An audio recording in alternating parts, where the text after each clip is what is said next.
What's up, guys? It's Coach Matt with our Thursday workout. You all survived Fran. Today is going to be some cleans, which is hopefully fun, and then some lighter accessory work that will be lifting oriented as opposed to time oriented, all right? So let's go with 3 rounds through 4 burpees to start off with. Make sure you get your body all the way to the ground, chin included, and then jump and clap. I'm always a fan of wide stance feet on the burpees because it helps you be in a better position with your hips and your knees when you get in that transition piece between hands on the ground and hands off the ground. All right, next we're gonna do some PVC psoas lunges. So hand is on top of the PVC pipe and I'm reaching the same side leg backward and kind of twisting into it. So whichever arm is grabbing the PVC pipe, I'm trying to drive my armpit towards the pipe and just stretching for about 15 seconds. Switch legs and do the same thing on the opposite side. Oh, that feels good. All right, next we're gonna do good morning squat. So good morning first, squat second, stand tall. Good morning squat, PVC pass-throughs next. And then finish with some tall clean. So tall clean, we're practicing pulling under the bar. So starting with your tippy toes on the ground, balls of the feet, or up on the balls of the feet, and try really hard to just go down. Right? Not jump and land, but drop. Okay? Drop and catch. And then practice a handful of cleans, but we will get some warm-ups in the clean EMOM. So that is the only part of this workout that's on the clock today. It will be 12 minutes. First 4 minutes are drills, and then the 8 minutes following that is descending reps down to 2 heavy singles. Okay? Does not need to be maximum level, max weight cleans, but I like to see 2 heavy singles. The compression of time, like 4 reps in a minute doesn't sound like a lot, but if you're trying to do a lot of weight, that's not enough recovery time to do it. So the intention of today's 8 minutes of cleans is skill progression and getting better at the movement while using some considerable weight when we get to the end of it, okay? So the first 4 minutes, we'll do 3 reps of the clean lift off, so that is just from the shins to the knees, keeping the back angle constant, keeping the bar driving against the shins, and then back tap the ground again and do 1 power clean. The goal of that is that on that 4th rep on the power clean, that I use the good technique from the clean lift off from when I was going a little bit slower earlier.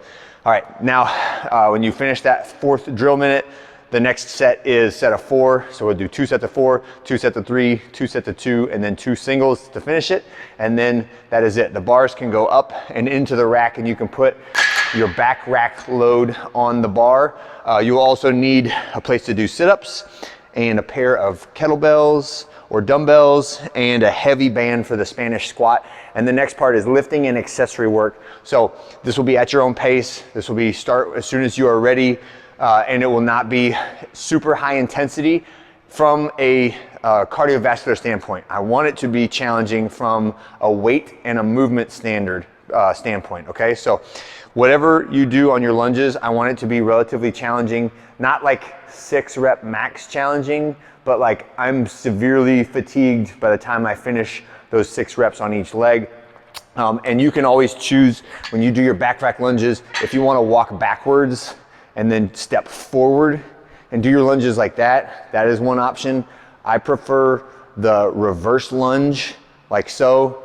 I just like the way that it loads my knee on the front leg better when I do that, okay? So back rack lunges, that's kind of the feature piece of this workout. It's the one that's gonna cost you the most in terms of a full body exertion. Next one, be up to you, but you may do either a V sit-up, there it is, or GHD sit-up, or if you would like to do some other challenging version of abdominal work, that's fine. I just don't want to see regular sit-ups today. Do something that's a little bit tougher and it costs you a little bit more energy, all right? Next one is down and back twice or 4 lengths of the 40-foot distance farmer carry, right? Weight has not been assigned on this one, but I want it to be heavy enough that you may have to take a break during 4 reps, okay? So in other words, if you zoom through it and you get all 4 reps and you're not really that tired, I want you to try something heavier next round. Push yourself so that you make it so that you have to take a break at some point, maybe on the 2nd or the 3rd length of that. And then the last one is our Spanish squat. So this is an accessory lift for the knees, also builds the quads, and we're spending time very, very close to the sticking point of the squat. So I'll step through one band, and this works so much better if you do one loop around each knee rather than tying off the band and having it pulling your knees together. And I saw that a couple of times last time we did Spanish squat, and I didn't get a chance to correct all of them, but try it like this. So if you see how my band is, I'm specific about how I'm using the band right now because it supports my legs a lot better. And now I just sit, get to that parallel position or knees at 90 degrees, the sticking point of my squat, and just sit there, right? Try not to have your hands on your legs. Try not to be leaning forward or crouched down onto it. Try to be sitting back. Use as much tension in the quads as you can when you do the Spanish squat, all right? And that is it for today, all right? Enjoy it, and I'll see you guys on Friday.